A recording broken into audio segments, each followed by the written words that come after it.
Diobass Info TV, nañ dox ak Diobass. Qu'est-ce qui rend une assemblée plaisante? Est-ce le lieu ou est-ce le buffet et les boissons? Ou est-ce le débat proposé? Je pense que c'est l'aboutissement de tous ces facteurs, mais ce qui ajoute une dimension supplémentaire à cela est la façon dont la cérémonie est menée. Serais-je capable de mener à bien cette cérémonie? J'en doute fort bien. Mais ce à quoi je suis sûr, c'est que devant moi se trouve une foule qui a déjà réussi là où j'échouerai plus tard. Je suis peut-être pessimiste, mais je suis surtout séduit par la présence grandiose de toutes les personnes ici présentes devant moi. Permettez-moi donc, au nom de tous les habitants du village de Pout-Dagné, en commençant par M. l'imam du village, M. le chef du village et ou son représentant, et particulièrement l'ensemble des membres de l'amicale des élèves et étudiants de Pout-Dagné, de souhaiter la bienvenue à tout un chacun ici présent, en leur rang et grade. Et comme le dit l'adage, les jeunes esprits sont comme des éponges et ils cherchent le bon apport pour s'en imprégner. Il n'y a personne de plus légitime pour cela que Dr Malick Faye, parrain de la journée, à qui nous transmettons nos salutations les plus respectueuses. Mesdames et messieurs les représentants de l'autorité administrative, mesdames et messieurs les présidents des amicales ici présentes et les délégations à qui nous souhaitons un accueil chaleureux. Cette journée est un moment d'échange autour d'objectifs communs, mais surtout un terrain amical construit dans une perspective d'amélioration de la fraternité, de la solidarité entre jeunesse des villages environnants, mais également dans le but de renforcer la capacité intellectuelle des jeunes afin de pouvoir faire face aux réalités et aux mutations économiques, sociales, culturelles et surtout politiques de sa localité en particulier, de son pays en général. Ainsi, nous accueillons tout spécialement l'amicale des élèves et étudiants de Taten, à leur tête le président M.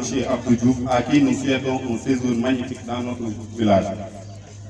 Dans l'histoire, on organisait des jumelages entre villes ou entre organisations dans le but de mieux préserver les relations existantes et de tisser celles inexistantes afin de favoriser l'entraide, la solidarité et surtout la paix.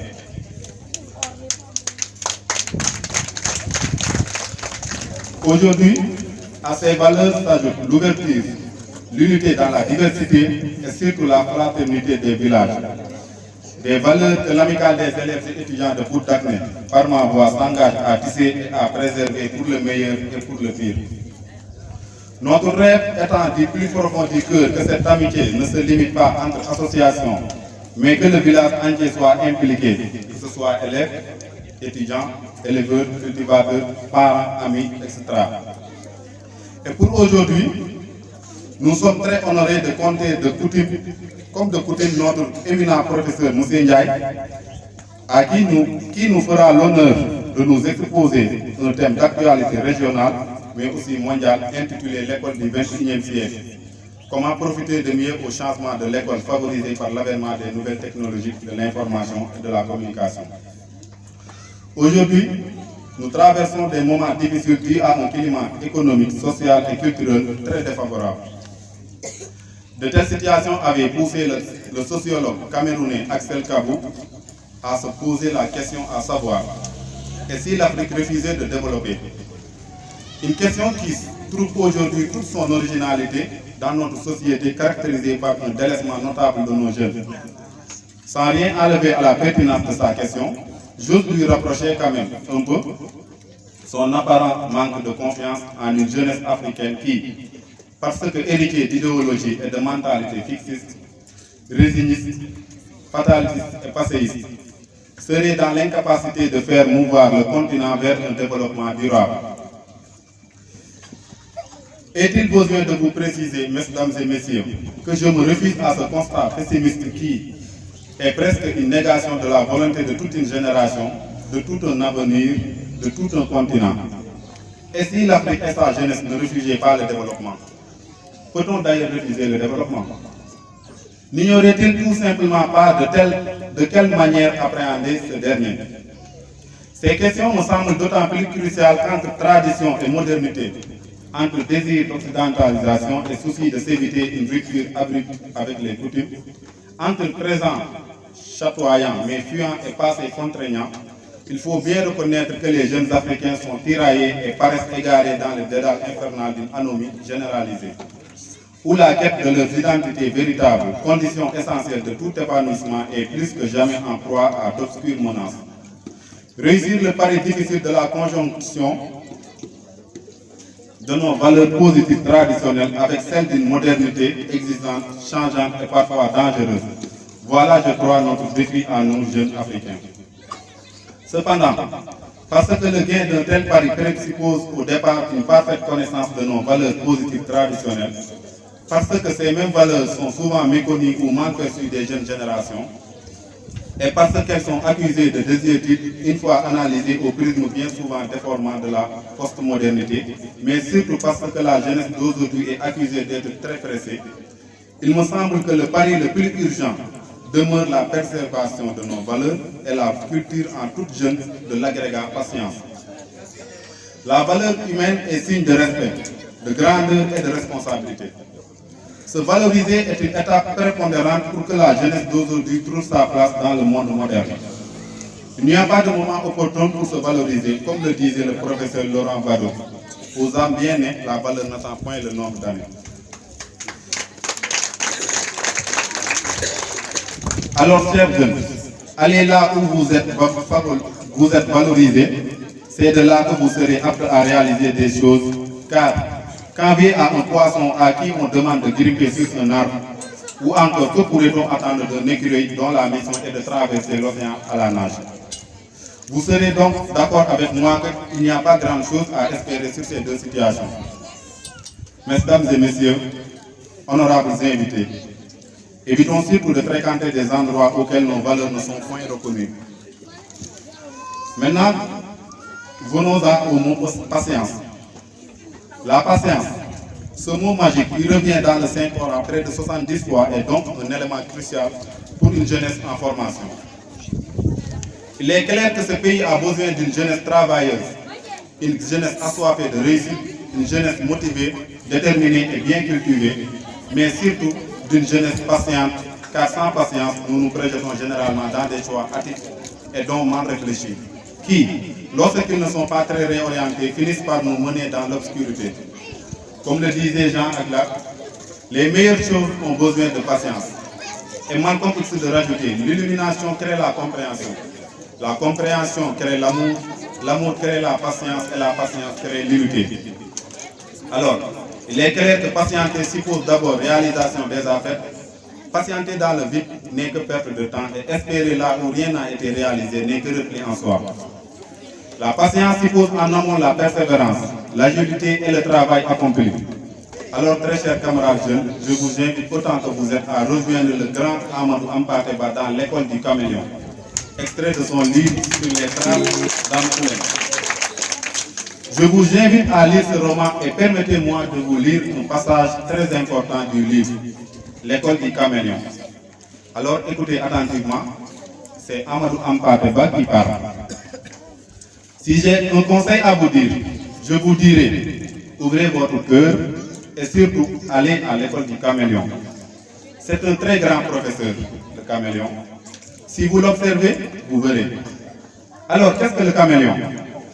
D'abord, quand il prend une direction, il ne détourne jamais la tête. Donc, ayez un objectif précis dans votre vie et que rien ne vous détourne de cet objectif.